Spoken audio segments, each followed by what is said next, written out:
والصلاة والسلام على رسول الله صلى الله عليه وسلم. அன்பிற்குரிய அல்லாஹ்வின் நல்லடியார்களே,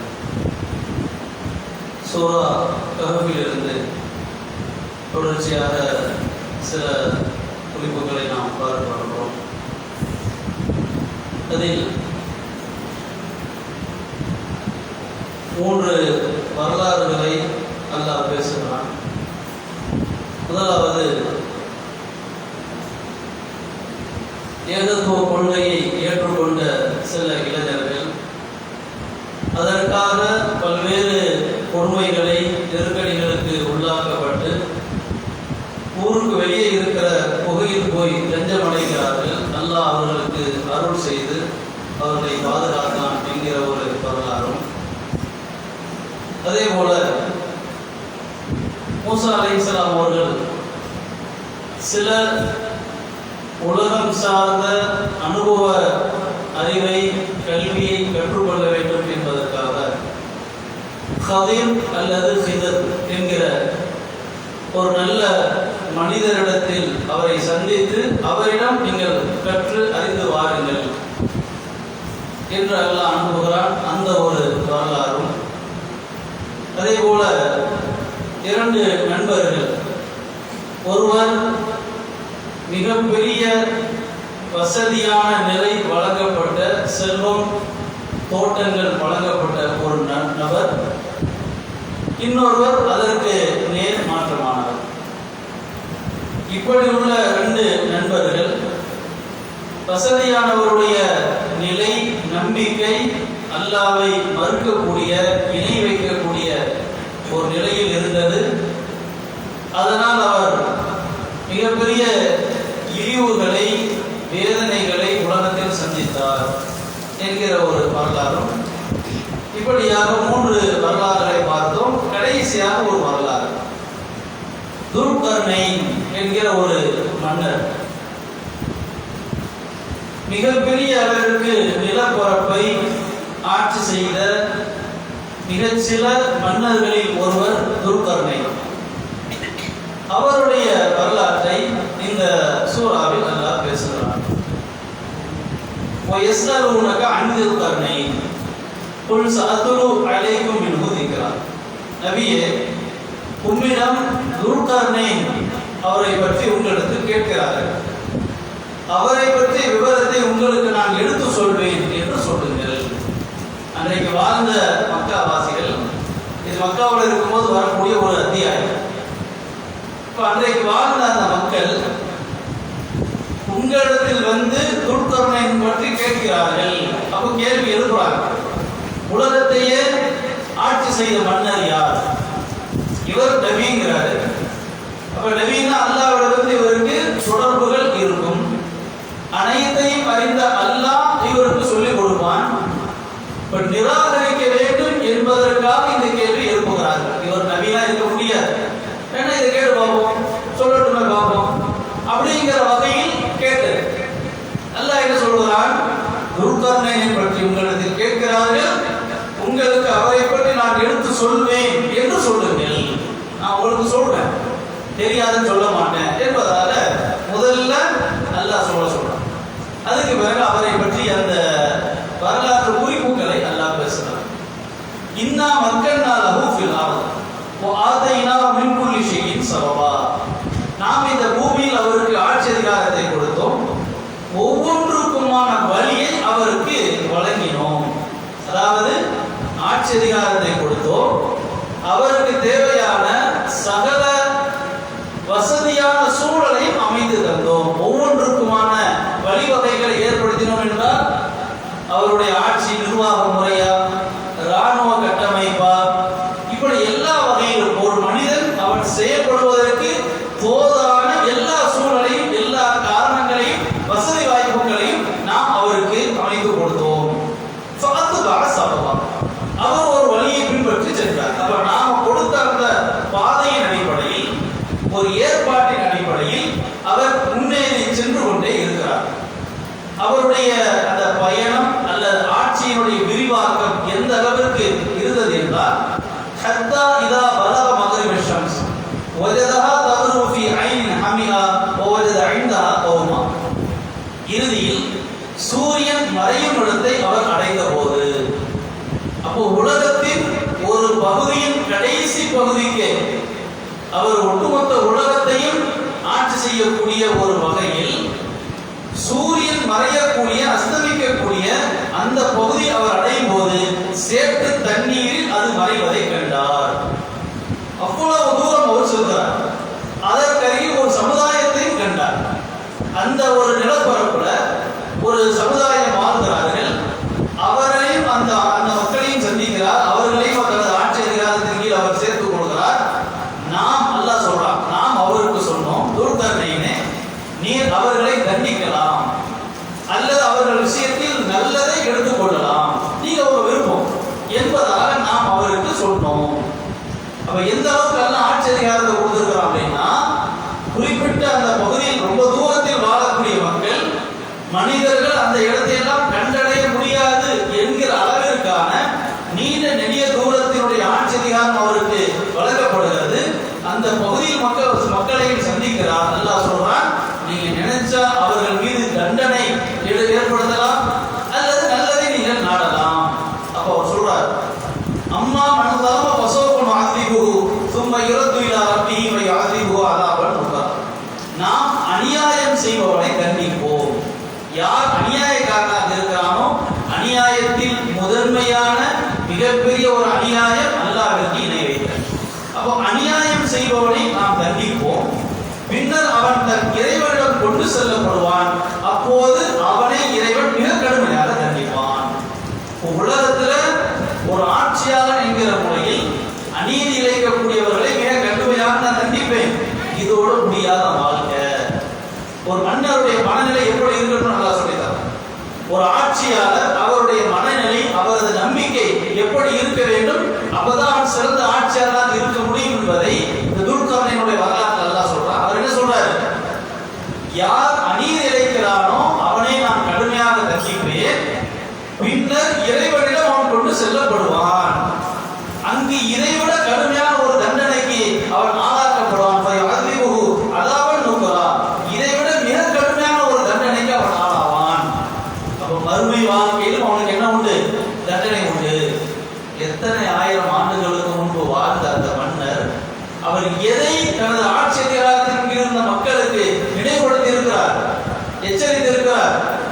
மறுமை என்று ஒன்று உண்டு, இறைவன் அல்லாஹ் என்பவன் ஒருவன் இருக்கிறான், அவன் சொன்ன அடிப்படையில் தான் நடக்க வேண்டும் என்கிற அந்த அடிப்படையான விஷயத்தை அவருடைய ஆட்சி அதிகாரத்தின் கீழ் உள்ள மக்களுக்கு அவர் நினைவுபடுத்தி இருக்கிறார் என்பது புரிந்து கொள்ளலாம்.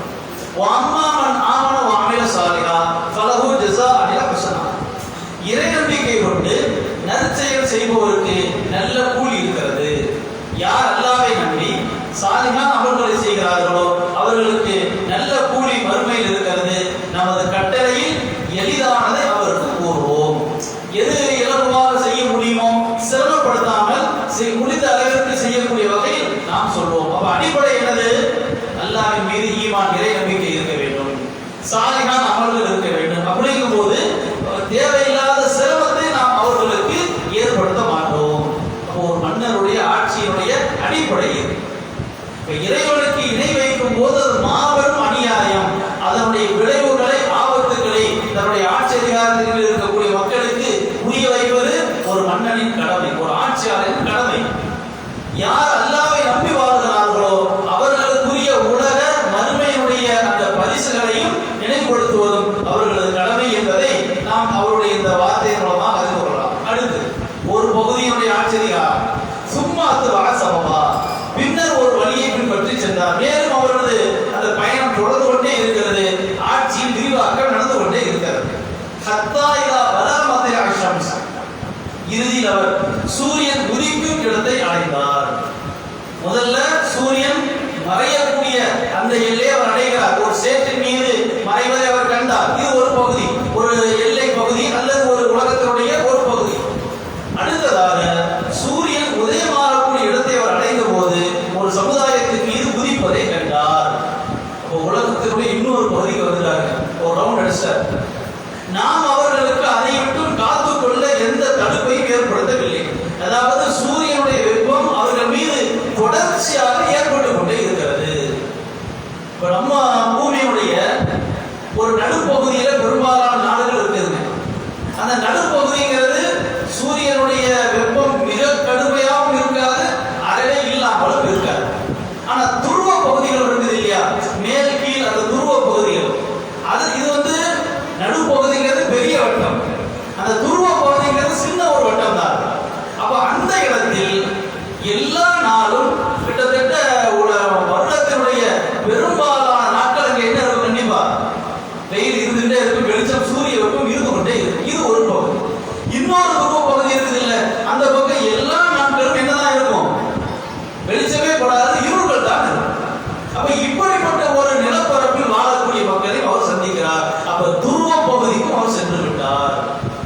கிழக்கு மேற்காக ஓடிக்கொண்டிருந்த அந்த ஆட்சியாளர், அந்த மன்னர், அவருடைய ஆட்சி எந்த அளவுக்கு விரிவாக்கம் அடைந்திருக்கிறது, கிட்டத்தட்ட துருவ பகுதிக்கும் அவர் சென்றிருக்கிறார் என்பதை நாம் அறிந்து கொள்ளலாம். அப்போ அவர்களுக்கு தொடர்ச்சியான அந்த சூரியனுடைய அந்த வெப்பம் அவர்களுக்கு இருந்து கொண்டே இருந்தது. காத்துக்கொள்ள தடுப்பு எதையும் ஏற்படுத்தவில்லை. இப்படிலாம் நடக்குமா? கதாலி, அப்படித்தான். இது அல்லாஹ்வுடைய வாக்கு. குர்ஆன்ல எங்கெல்லாம் கதாலிக் என்று வருகிறதோ அதனுடைய பொருள் என்ன? அப்படிதான் முடிஞ்சு போச்சு. அல்லாஹ்வுடைய அதுதான். நான் இப்படிதான் செய்வேன். யார் அல்லாஹ்வை கேட்க முடியும்? அப்ப நம்ம எல்லாம் இப்படி வாழ்றோமே, நம்மளே பல சிரமத்தில் இருக்கிறோம். ஒரு தொடர்ச்சியான சூரிய வெப்பம் இருந்தால் எவ்வளவு நாள் அப்படிதான் செய்வேன். அல்லாஹ்வுடைய ஏற்பாடு தான். தாய் இல்லாமல், தாயும் தந்தையும் இல்லாமல் ஆதம் பிறந்தார். எப்படி? அதுதான் கதாலிக். அப்படித்தான் ஈசா நபி தந்தை இல்லாமல், தந்தையுடைய அந்த இணைப்பு இல்லாமல், ஆணின் தொடர்பு இல்லாமல் பிறந்தார். எப்படி? கதாலிக். அவ்வளவுதான். ஜக்கரியா நபிக்கு வயசான காலத்துல மனைவி பிள்ளை பெற தகுதி இல்லாமல் இருந்தார். அவர் வயசான கிழவனாக மாறிவிட்டார். எப்படி பிள்ளை பிறக்கும்? கதாலிக். அவ்வளவுதான் நடக்கும். இப்ராஹிம் நபிக்கு பிள்ளை பிறக்க முடியாது என்கிற நிலை வந்தது. வயசாகி விட்டார். மனைவி அந்த தகுதியை இழந்து விட்டார் என்கிற நிலை. மலக்குமார்கள் சொல்கிறார்கள், உங்களுக்கு பிள்ளை பிறக்கும். எப்படி? கதாலிக். அவ்வளவுதான். இந்த கதாலிக்கிற வார்த்தை சாதாரண வார்த்தை இல்லை. இப்படித்தான் நடக்கும், நான் சொன்னால் நடக்கும். அவ்வளவுதான். இப்ப நம்ம எல்லாம் இந்தியாவில், தமிழ்நாட்டில் இருக்கிறோமே, எப்படி அமெரிக்காவில் பிறக்க போயிடுமே? கதாலிக். அவ்வளவுதான். நான் எங்க நினைக்கிறேன், அங்க எந்த குடும்பத்தில், எந்த தெருவுல, எந்த தாய்க்கு, எந்த தந்தைக்கு பிறக்கணுமோ அவ்வளவுதான். நான் நாடு நான் சொல்றேன். இவ்வளவு ஒரு பயங்கர அற்புதமான ஒரு அர்த்தம் கொண்ட வார்த்தை தான் இந்த ஒரு வார்த்தை கதாலிக். அப்படித்தான். மேலும் அவரிடம் உள்ளவற்றை முழுமையாக அறிந்திருந்தோம். இந்த துர்காரனை பற்றி ஒரு அறிமுகம் சொல்லியாச்சு. அவருடைய ஆட்சி விரிவாக்கம் எந்த அளவுக்கு இருந்தது என்பதை மேலோட்டமா உங்களுக்கு சொல்லியாச்சு. இது அல்லாமல் அவரை பற்றி நாம் முழுமையாக அறிந்து வைத்திருக்கிறோம். அது யாருக்கு தெரிய வேண்டிய தேவையில்லை. ரசூலுல்லாஹ் காலத்தில் வாழக்கூடிய அந்த மக்களுக்கு தெரிய வேண்டிய அவசியம் இல்லை. தெரிய வேண்டிய முக்கியமான பாடம் என்ன? அவர் சர்வதேச பெரிய ஒரு ஆட்சியாளராக இருந்தார். அதில் முக்கியமானது ஏகத்துவ கொள்கையை எடுத்துச் சொல்பவராகவும், இணை வைப்பை நிராகரிப்பவராகவும், எச்சரிப்பவராகவும் இருந்தார். மறுமை நம்பிக்கையை போதிக்கக்கூடிய ஒரு மன்னராக இருந்தார். அல்லாஹ் ஒருவன் தான் வணக்கத்திற்கோர் என்கிற தௌஹீதை சொல்லக்கூடிய மன்னராக இருந்தார். இது தேவையான பாடம். ரசூல் எந்த கொள்கையை எடுத்துக்கொண்டு வருகிறார்களோ அந்த கொள்கை யார் சொல்லியிருக்கிறார்? நீ எந்த மன்னரை பற்றி ஆச்சரியப்பட்டு கேட்கிறாயோ அவரும் இதைத்தான் சொன்னாரு. ரசூலை நீ நிராகரிக்கிற. ரசூலை எதுக்கு நிராகரிக்கிற? தனிப்பட்ட முகமது என்பதற்காக இல்லை. அவர் முகமது ரசூலுல்லாஹ், அல்லாஹ்வின் தூதராகிய முகமது என்பதால் நீ எதிர்க்கிறாய். எந்த மன்னரை பெருசா நீ நினைக்கிறியோ, ஆச்சரியமா நினைக்கிறியோ அந்த மன்னர் என்ன செஞ்சாரு? இதைத்தான் அவரு சொன்னாரு. நீ யாரை பெரிதாக நினைக்கிறாயோ அவருடைய அடிப்படை பாடம் என்ன? இதே தௌஹீத், இதே மறுமை, இதைத்தான் அவரும் சொன்னார். ஆட்சியிலிருந்து அவரும் நினைவுபடுத்தினார் என்பதாக அல்லாஹ் சொல்லிட்டு பிறகும் அவர் ஒரு வழியை பின்பற்றி சென்றார். மீண்டும் அவருடைய ஆட்சி விரிவாக்கம் நடந்து கொண்டே இருக்கிறது, பயணித்துக் கொண்டே இருக்கிறார். எதுவரை என்றால் ஹத்தா இதா பலக பைன ஸத்தைன், இறுதியில் இரண்டு மலைகளுக்கிடையே உள்ள ஒரு இடத்தை அவர் அடைகிறார். அந்த மலைக்கு அருகில் இருக்கக்கூடிய ஒரு சமுதாயத்தை அவர் கண்டார். இரண்டு பிரம்மாண்டமான மலைகள், அந்த பகுதியை அவர் செல்கிறார். அங்கு ஒரு சமுதாயம் வாழ்வதை காண்கிறார். அவர்கள் பிறர் பேசுவதை புரிந்து கொள்ள இயலாதவராக இருந்தார்கள். அவர்களுக்கு என்று எந்த ஒரு மொழியும் இல்லாமல் இருந்தார். அப்போ ஆரம்ப காலத்தில் வாழ்ந்திருக்கக்கூடிய ஒரு மனித குலம், அவர்களுக்கு என்று என்ன இல்லை? மொழி, பிறர் பேசுவதை புரிந்து கொள்ளக்கூடிய மொழி இல்லை. பிறர் எப்படி பேசுவார்கள்? செய்கைகள் மூலமாக தான் பேசுவார்கள்.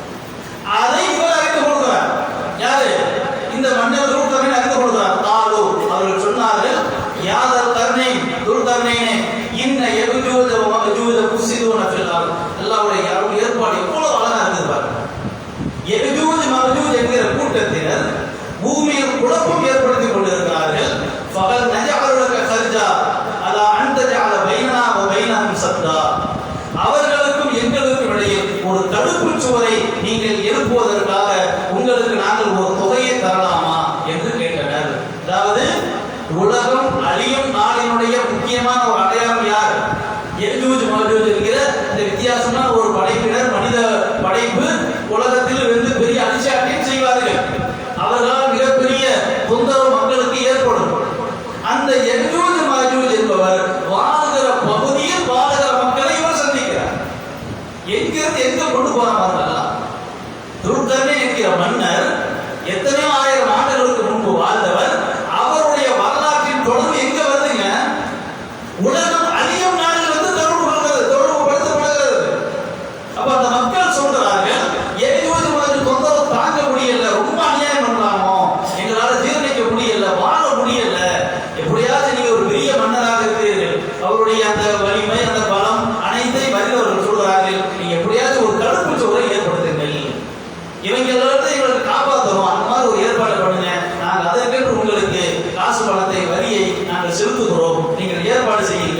அப்படின்னு அவங்க கோரிக்கை வைக்கிறாங்க.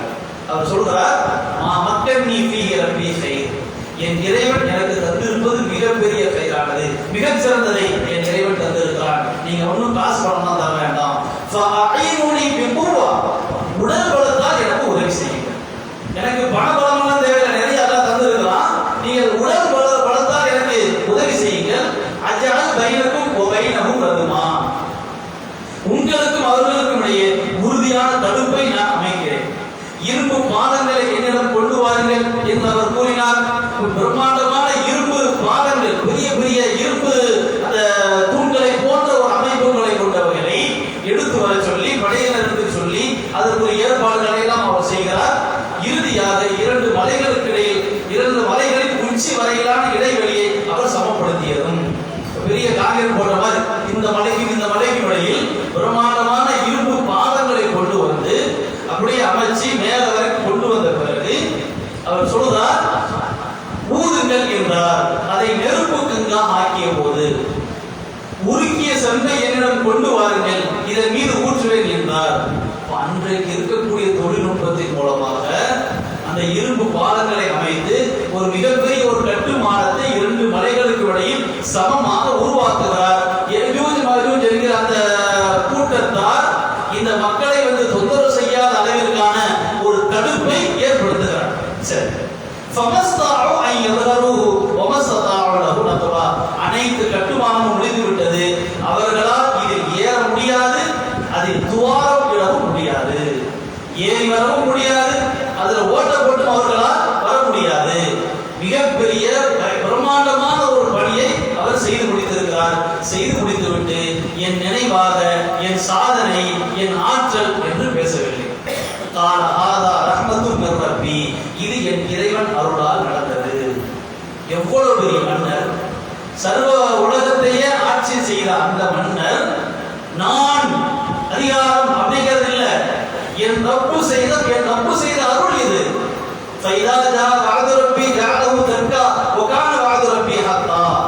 அவனது இறைவனின் வாக்குறுதி வரும்போது இதை அவன் தூள் தூளாக்குவான். என் இறைவனின் வாக்குறுதி உண்மையானதாக உள்ளது. பல ஆயிரம் வருஷங்களுக்கு முன்பு ஒரு பெரிய தடுப்பு போட்டு அந்த ஏகோஜ் காப்பாத்திட்டாங்க, பாதுகாத்து வச்சுட்டார் உள்ளுக்குள்ள. இந்த மக்களை காப்பாற்றி விட்டார். அதை செஞ்ச உடனேயே உலகமாக சாதனை செஞ்சுட்டா தெரியுமா, இவ்வளவு பெரிய மன்னர்னா துர்கர்ணே எனக்கு ஒரு செலவைங்கன்னு சொல்லல. இது என் இறைவன் அருளால் நடந்தது. இப்ப இவங்களால ஏறி வர முடியாது, துளை போட முடியாது. ஆனால் என் இறைவனின் வாக்குறுதி நிறைவேறும் போது இது தூள் தூளாக்கப்படும், வெடித்து சிதறும். என் இறைவனின் வாக்குறுதி உண்மையானது என்பதாக சொல்றார். அதுதான் எப்ப நடக்கும்? இன்னைக்கு வரைக்கும் அந்த இடம் எப்படிதான் இருக்குது? இரும்பு பாலங்களால் அமைக்கப்பட்ட பாதுகாப்பாக தான் இருக்கிறது. அது உடைக்க முடியாது. கியாமத் வர வேண்டிய அந்த அடையாளத்தின் போது அல்லாஹ்வின் நாட்டப்படி அது வெடித்து தூளாகும். ஏஜூஜ் மாஜூஜ் அங்கிருந்து கிளம்பி வெளியே வருவாங்க. அவர்களுக்கு கண் முன்னால் வரக்கூடிய அத்துணை மக்களை படாத பாடுபடுத்தினார். அவ்வளவு மிகப்பெரிய கொடுமைகள் என்ற ஹதீஸ்ல நிறைய வருகிறது. இப்ப நாம் கவனத்தில் வைக்க வேண்டிய ஒரு முக்கியமான ஒரு பாடம், அவ்வளவு பெரிய மன்னர் எதை மறக்கல. அல்லாஹ் இறைவன் என்கிற அந்த ஏகத்துவத்தை அவர் மறைக்கவோ மறுக்கவோ மறக்கவோ இல்லை என்பதை நாம் கவனத்தில் கொள்ளலாம். சரி, அப்ப இந்த ஏகோஜ் மாஜூஜ் பற்றி சில குறிப்புகளை அல்லாஹ் சொல்றான். இப்ப நாம கவனத்தில் வைக்க வேண்டியது, இந்த 4 வரலாறுகளையும் பொதுவாக பார்த்தீங்கன்னா, முதலில் சொன்ன அந்த புகைவாசிகள், இரண்டாவது ஒரு வசதி வழங்கப்பட்ட ஒருவர், வறுமையான ஒருவர், 2 நண்பர்கள், மூன்றாவதாக அறிவை தேடி பூசானிக்கு பயணித்தது, நான்காவதாக இந்த மன்னருடைய அந்த ஆட்சி அதிகாரம். இந்த 4 வரல அல்லாஹ் முதல்ல சொன்ன அது அப்படியே அடிப்படையா வந்து கொண்டே இருக்கு. முதல்ல அல்லாஹ் என்ன சொல்றான்? இந்த குர்ஆனை நேர் வழியாக நாம் இறக்கி இருக்கிறோம். லியுன்திர பஸன் ஷதீதா மில்லதுஹு வ யுபஷிரல் முஃமினீன அல்லதீன யஅமலூன ஸாலிஹாத்.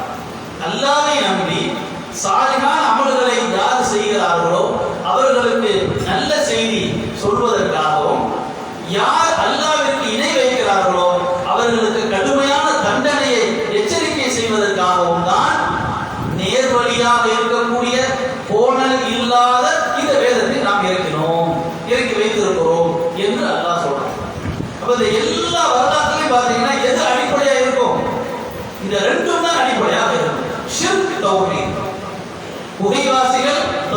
பிரிவிற்காகத்தான் போகிறார்கள், ஏகத்துவத்திற்காகத்தான் போய் சொல்கிறார்கள். தோட்டத்தில் வளர்க்கப்பட்ட அந்த நண்பரும் அல்லது வறுமையில் இருக்கக்கூடிய நண்பரும் ஒரு கருத்தில் இணைகிறார்கள், ஒரு கருத்தில் பிரிகிறார்கள். என்னது? இவர் கொள்கையை நிராகரிக்கிறார் என்றும் போது பிரிகிறார். நண்பர் என்கிற வகையில் சேர்ந்திருந்தாலும் அந்த பிரிவு எங்கே ஏற்படுகிறது? நீ வேற நான் வேற என்கிற பிரிவு எங்கே ஏற்படுகிறது?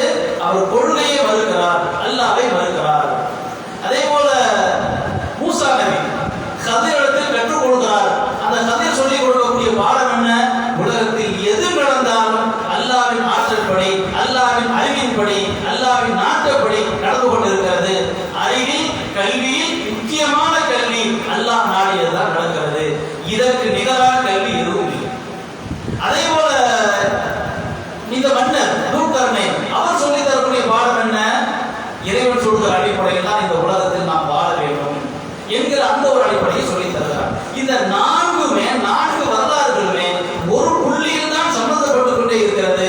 தௌஹீதின் அடிப்படையில் இந்த உலகத்தில் வாழ வேண்டும், ஒருபோதும் ஷிர்கின் பக்கம் நாம் போய்விடக் கூடாது. இன்றைக்கு முஸ்லிம்களுடைய நிலை எப்படி இருக்கிறது?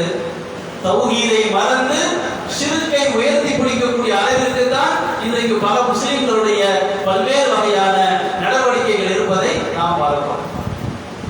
அடுத்ததாக இந்த மன்னருடைய அந்த யஜூஜ் மஜூஜ் கூட்டத்திற்கு ஒரு தடுப்பு ஏற்படுத்துகிறார் இல்லையா? நான் முதலில் சொன்னதை போன்று அல்லாஹ்வின் நாட்டப்படிதான் ஒட்டுமொத்த உலகமும் பேரண்டமும் இயங்கிக் கொண்டிருக்கிறது. நிர்வாகம் அவ்வளவு அற்புதமாக அல்லாஹ் ஏற்படுத்தி கொண்டிருக்கிறார். குர்ஆன்ல பல வசனங்களை பார்த்தீங்கன்னா யுதப்பிருல் அம்ர மினஸ் ஸமாஇல் அர்த், வானத்திலிருந்து பூமி வரை அல்லாஹ் நிர்வகித்துக் கொண்டிருக்கிறான். எல்லாமே அல்லாஹ்வின் ஆணைப்படி இயங்குது.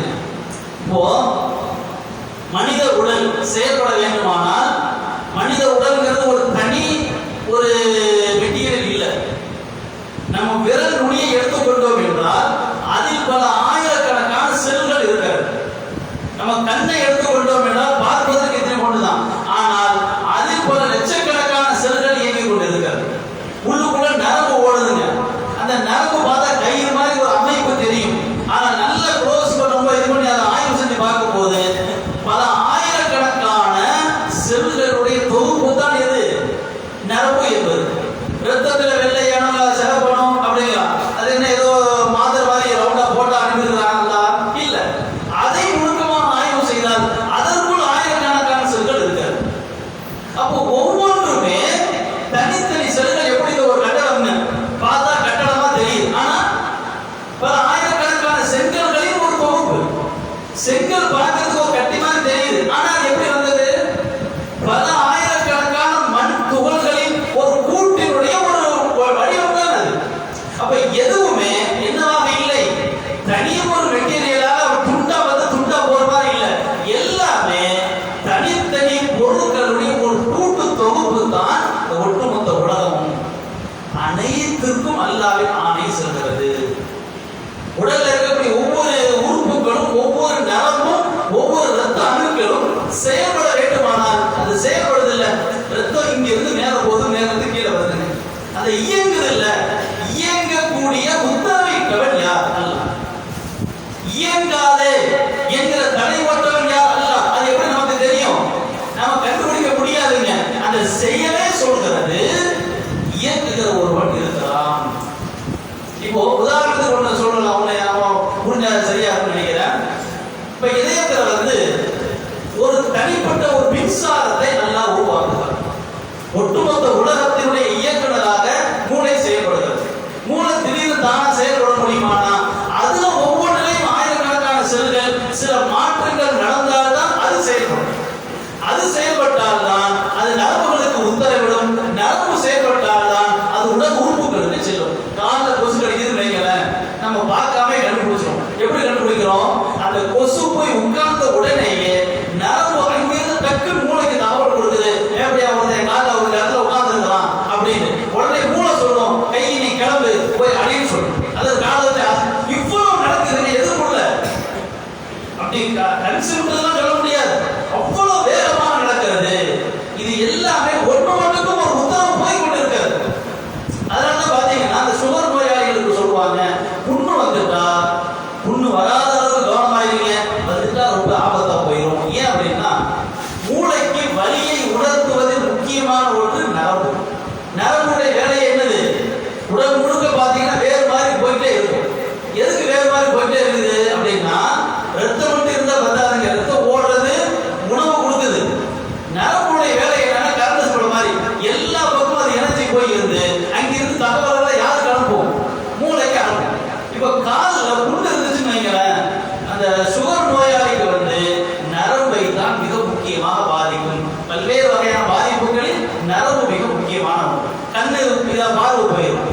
பார்வை போகுது, நரம்பு பாதிச்சிடும்.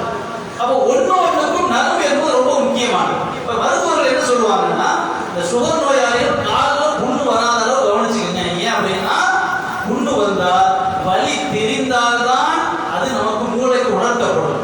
ஆனா சுகர் நோயாளிகளுக்கு நரம்பு பாதிக்கிறதுனால எது தெரியாது, வலி அவர்களுக்கு தெரியாது. வெளி தோட்டத்துல பார்த்தா தானே தெரியும். நம்ம உடம்புல ஏதாச்சும் ஒரு வலி இருக்கு உணர்றோம் இல்லையா? இந்த வலியை உணர்த்துறது எது? நரம்பு தான் உணர்த்துது. அந்த நரம்பு செயல்படுத்தா வலி தெரியாது. வலி தெரியலன்னா ஆபத்தை மனிதன் உணர மாட்டான். அதனால தான் சொல்லுவாங்க, இந்த புண்ணு வராத அளவுக்கு அப்பப்போ நீங்க பாத்துக்கங்க, தொட்டு தொட்டு பாத்துக்கங்க, காலை நல்லா சுத்தமா வச்சுக்கங்க, டக்குன்னு உங்களுக்கு தெரியணும். ஏன்? நரம்பு எங்க கொண்டு போய் சேர்க்காது, மூளைக்கு கொண்டு போய் சேர்க்காது அப்படிங்கிற. அப்ப சேர்க்க வேண்டும் என்கிற ஒரு இயக்கம் இருக்குது இல்ல, அது எப்படி நடக்குது? நம்மளா உத்தரவு போட்டுட்டோமா என்றால், ஒரு பொருள் இயங்குகிறது என்றால் கண்டிப்பாக அதற்கு யார் இருக்கிறார்? இயக்குகிற ஒருவன் இருக்கிறான். இதுதான் ரொம்ப அடிப்படையாக ஒருவான். அப்ப வானத்திலிருந்து பூமி வரை அல்லாஹ்வுடைய அந்த நிர்வாக அமைப்பு என்பது இயங்கிக் கொண்டே இருக்கிறது. அதில் ஒன்றுதான் முக்கியமாக அல்லாஹ் சொல்றான், இந்த பூமி பந்து என்பது, இந்த உலகம் என்பது ஒரு தற்காலிகமானது. எல்லோரும் மறுமையிലേക്ക് கொண்டு செல்லப்பட்டு கொண்டே இருக்கிறீர்கள். மறுமையை அடிப்படையாக நம்பி நீங்கள் வாழ வேண்டும். இந்த வாழ்க்கையை சூழலை அமைத்துக் கொள்ள வேண்டும். எல்லாரும் ட்ரெயின்ல போய்கிட்டே இருக்கிறோம், சென்னை நோக்கி அல்லது மும்பை நோக்கி, கொல்கத்தா நோக்கி போய்கிட்டே இருக்கிறோம், அல்லது விமானத்தில் ஒரு நாட்டுக்கு போய்கிட்டு இருக்கிறோம். போகும்போது என்னென்ன ஆயத்த பணிகளோடு செல்ல வேண்டும் என்பதில் கவனமாக இருங்கள். அது மாதிரிதான் இந்த பூமி பந்து என்பது எங்க போயிட்டு இருக்குது. நாம விரும்பினாலும் விரும்பாட்டாலும் ஏற்றுக்கொண்டாலும் நிராகரிச்சாலும் அது வாட்டு கொண்டு போயிட்டே இருக்குதுங்க. மறுமை நோக்கி கொண்டு போய் கொண்டு இருக்கிறது. ஒரு ஷம்ஸ் ரஜினி இமுஸ்தகதை இல்லா, சூரியன் குறிப்பிட்ட ஒரு இடத்தை நோக்கி அது இழுத்து கொண்டு செல்கிறது. எல்லாரும் பின்னாடி ரயில் படி மாதிரி போயிட்டு இருக்கோம். பூமி நிலவு அது இது எல்லாம் போயிட்டு இருக்குது. இன்ஜினா யார் கொண்டு போறா? சூரியன் இழுத்துட்டு போகுது எல்லாத்தையும். பூமியோட எல்லாரும் நான் வர முடியாது, நீ மட்டும் போப்பா அப்படி நிப்பாட்ட முடியுமா? முடியாது. அல்லாஹ் என்ன சொல்றா, இப்படி கியாமத் என்பது ஒன்று வரும் என்று அல்லாஹ் எச்சரித்ததோடு மட்டும் இல்லாமல் ஆங்காங்கே ஒரு அடையாளத்தையும் வச்சிருக்கிறான். அந்த ஒரு அடையாளம் தான் எது? ஈசா நபி வருகை, யஜூஜ் மஜூஜ் வருகை என்பதாக. இதெல்லாம் மிக முக்கியமான ஒரு அடையாளம். அப்ப இந்த உலகம் அழியும் என்பதை ஏதோ ரசூலுல்லாஹ் நமக்கு என்ன செய்யல, எச்சரிக்கை செய்யலங்க. உலகத்தையே ஆண்ட மன்னராக அன்றைக்கு எந்த மக்கள் அறிந்திருந்தார்களோ அந்த மன்னரை என்ன சொல்லிட்டு போயிருக்காரு, எப்போ உலகம் என்பது அழியும், இதை தடுத்து நிறுத்த முடியாது, கியாமத் என்று ஒன்று வந்தே தீரும், அதை தடுக்க முடியாது, அல்லாஹ் என்கிற ஒருவன் இருந்தே இருக்கிறான், அவனை உங்களால் நிராகரிக்க முடியாது, தடுக்க முடியாது, அவன் சொன்ன அடிப்படையில் தான் நீங்கள் வாழ வேண்டும் என்கிற பாடத்தை அவர் சொன்னதோடு மட்டும் இல்லாமல் ஒரு அடையாளத்தை வச்சுட்டு போயிருக்கார். என்ன அடையாளம்? யஜூஜ் மஜூஜுக்கான ஒரு மிகப்பெரிய ஒரு தடுப்பை அவர் அமைத்து விட்டிருக்கிறார். அந்த தடுப்பு ஒரு நாள் உடை தெரியப்படும். உடை தெரியப்படும் போது இவர்கள் திரும்பி வருவார்கள். அப்போ பல ஆயிரம் ஆண்டுகளுக்கு முன்பே என்ன நிர்வாகத்தை, என்ன திட்டமிடலை அல்லாஹ் அமைத்து வைத்து விட்டான். இந்த உலகம் அழிந்தே தீரும் என்பதை முடிவும் அதற்கான அடையாளத்தையும் பல அடையாளங்களை கொண்டு இந்த யஜூஜ் மஜூஜுடைய வருகை, அதை அவர் பல ஆயிரம் வருஷங்களுக்கு முன்பே அவர் பதிவு செய்து விட்டார். அப்ப அல்லாஹ்வை தவிர்த்து ஒரு மனிதன், நிராகரித்து ஒரு மனிதன் வாழ முடியுமா? அல்லாஹ் இல்லை என்று சொல்லி ஒரு மனிதன் உலகத்தில் வசிக்க முடியுமா, வாழ முடியுமா? அல்லாஹ்வின் உத்தரவுக்கு நிராகரித்து ஒரு மனிதன் வாழ முடியுமா என்றால் வாழவே முடியாது. இது ஒரு விஷயம். அடுத்து இன்னொரு முக்கியமான விஷயம் என்ன அப்படின்னா, நபி ஸல்லல்லாஹு அலைஹி வஸல்லம் அவர்கள் ஒரு ஹதீஸ்ல சொல்லி தருவாங்க, மன் கரஅ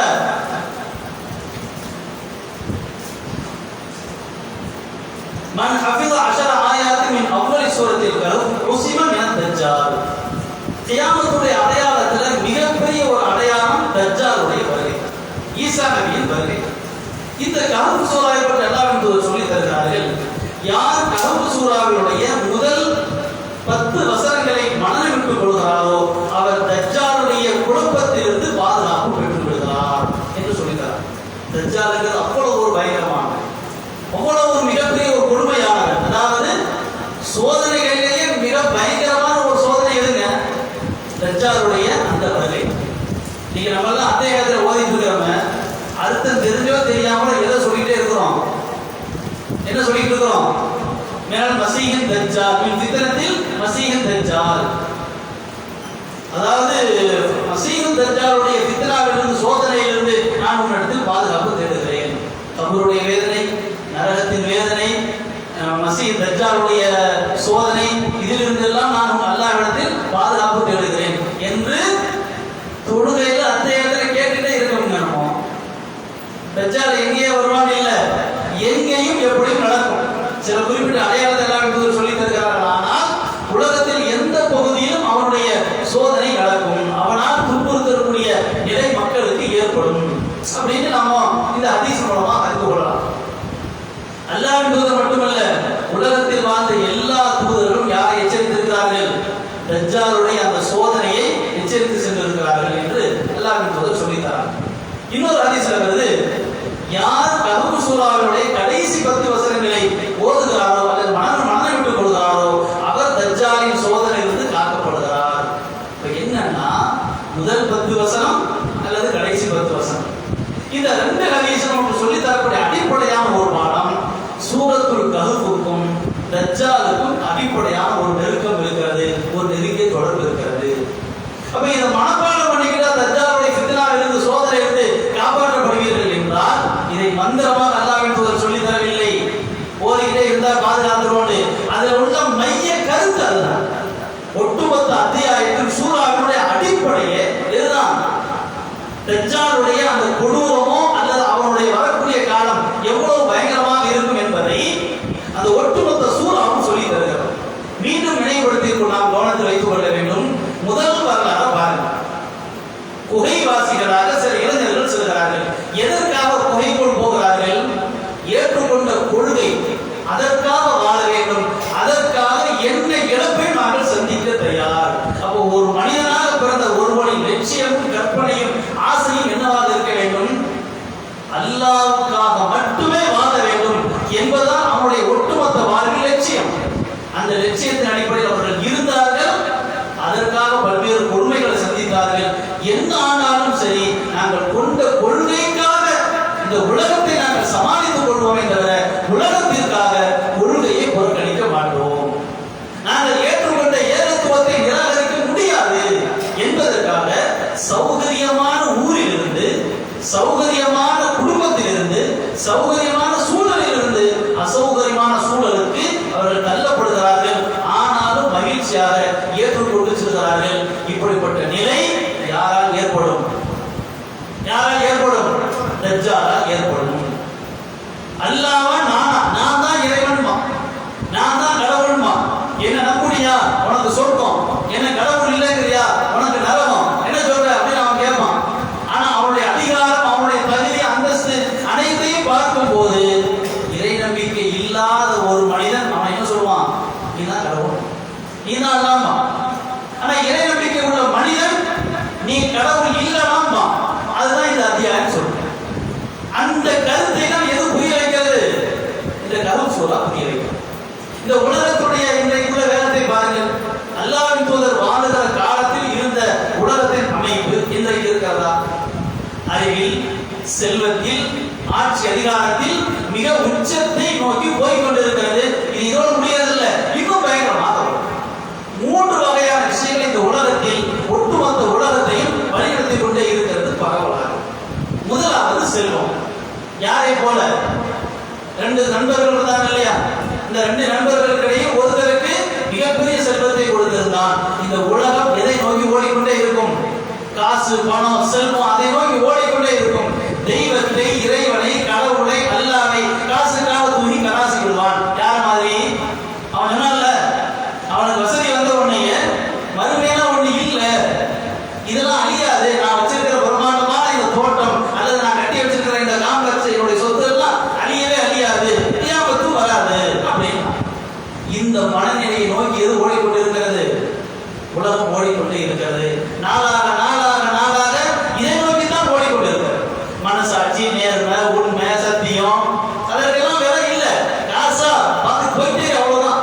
காசுக்காக எதையும் உரையை அழிச்சுட்டு போ, அல்லது நியாயத்தை சாவடி, சத்தியத்தை அழிச்சுட்டு போ, நேர்மை உண்மையெல்லாம் கிடையாது. காசுக்காக எதையும் செய். அந்த ஒரு காலத்தை கடந்து கொண்டிருக்கிறோம்.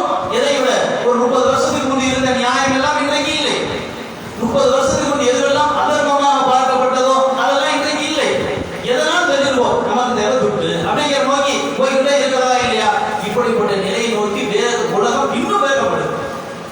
அடுத்து அறிவு, அறிவியல். இந்த அறிவியல் மிகப்பெரிய அளவிற்கு வழங்கப்படும் போது, கல்வி அறிவு வழங்கப்படும் போது ஒரு மனிதன் உச்சத்தை அடைந்து கொண்டே இருக்கிறான்.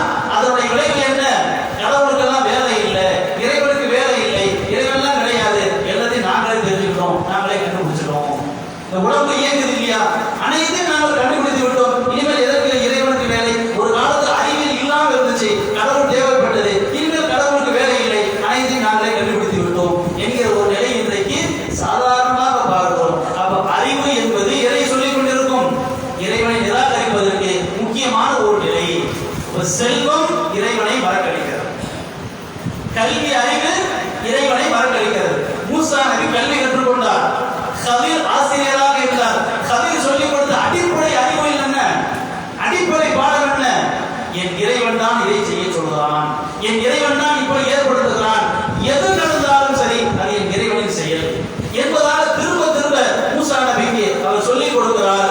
அது மூசா நபிக்கு மட்டுமான பாடம் அல்ல, உலகம் உள்ளாத வரக்கூடிய மனிதர்களுக்கான பாடம். எது நடந்தாலும் சரி என் இறைவன் நாடி நடக்கிறது, என் இறைவனது உத்தரவு இல்லாமல் நாட்டம் இல்லாமல் நடப்பது இல்லை. நம்ம உடம்புல ஒரு செல்லு ஒரு இடத்துல இருந்து கிளம்புதுங்க, கிளம்பாம இருக்குது, இதை ஏற்படுத்துபவன் யார்? நான் தான் முதல்ல சொல்ல வந்தேன், இதயத்துல மூளைக்கு என்று ஒரு சில வகையான நிர்வாக ஏற்பாடு இருக்குது. மூளை இதயத்தை துடிக்கிறது உத்தரவு போடாது. உடல்ல உள்ள எல்லாத்துக்கும் மூளை உத்தரவு போடும், ஆனா இதயம் துடிக்கணும் இல்ல, அதுக்கு என்ன செய்யாது? மூளை உத்தரவு போடாது. உத்தரவு போடக்கூடிய ஏற்பாடு அல்ல வைக்கல. சொல்ல புரிஞ்சுங்களா? சில நேரத்துல மூளை செத்து போயிருக்குமா, ஆனா எது இருந்துட்டு இருக்கும்? துடிப்பு இருந்துட்டு இருக்கும். அப்ப துடிப்பு இருக்குது, மூளை செத்து போய் எப்படி? அதற்கென்று ஒரு நிர்வாகி இருக்கிறார். என்ன அப்படின்னா, மூளை இதயம் துடிப்பதற்கு என்று ஒரு மின் ஆற்றலை அல்ல வச்சிருக்கிறார். இதயத்தின் ஒரு பகுதியில் இருந்து ஒரு மின் ஆற்றல், ஒரு மின்சாரம் புறப்படுகிறது. அது அப்படியே உடல் அந்த இதயத்துடைய எல்லா பகுதிக்கும் அது செல்கிறது. இதயம் சுருங்கி விரிய ஆரம்பிக்கிறது. சுருங்கி விரியும் போது துடிக்கிறது. சுருங்கி விரியும் போது துடிக்கும் போது ரத்தம் கீழிருந்து மேலாக, மேலிருந்து கீழாக பாய்கிறது. நல்ல ரத்தம், சுத்தமாக்கப்பட்ட ரத்தம், கிட்னியிலிருந்து சுத்தமாக்கப்பட்ட ரத்தம் எங்க போகுது? உடலின் எல்லா பகுதிக்கும் போகிறது. எல்லா பகுதியில் உள்ள அசுத்தமான ரத்தங்கள் கிட்னி நோக்கி போகிறது. இது எல்லாமே எங்கே நடக்கிறது? சுருங்கி விரியும் போது நடக்கிறது.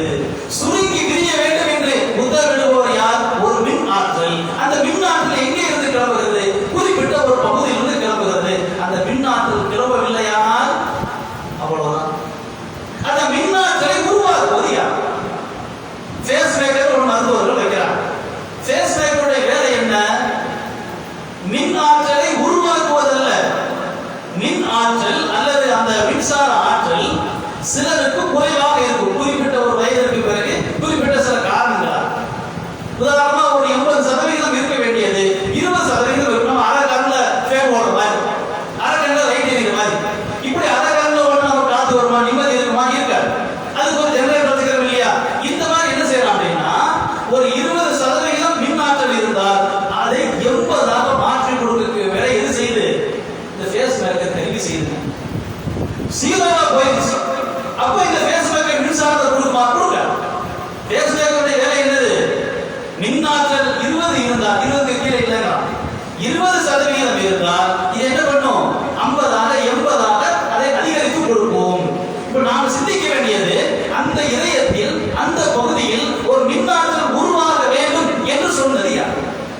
சில நேரத்தில் மின்னாற்றல் இல்லை, ஜனாதாவை போயிருந்த, மையத்தை போயிருந்த, அந்த மின்னாற்றல் கொடுத்து கிளம்ப வேண்டியதானே? அப்படியானால் இயங்குகிறது என்றால் கண்டிப்பாக யார் இருக்கிறார்? இயங்குகிறவன் இருக்கிறான். அப்ப அறிவியல் என்ன சொல்லித்தர வேண்டும்?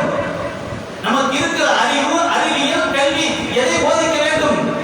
கண்ணுக்கு தெரியாத ஒரு மிகப்பெரிய ஒரு ஆற்றல் ஒருவன் இருக்கிறான்.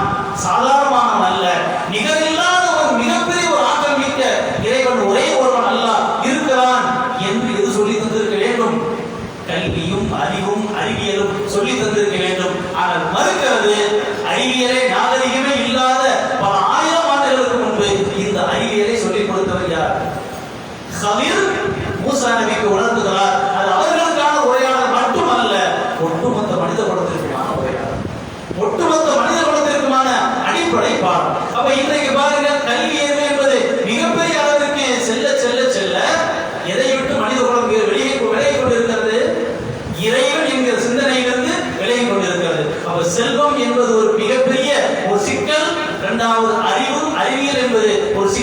மூன்றாவது மிகப்பெரிய ஒரு ஆபத்து, மிகப்பெரிய ஒரு அதிகாரம்.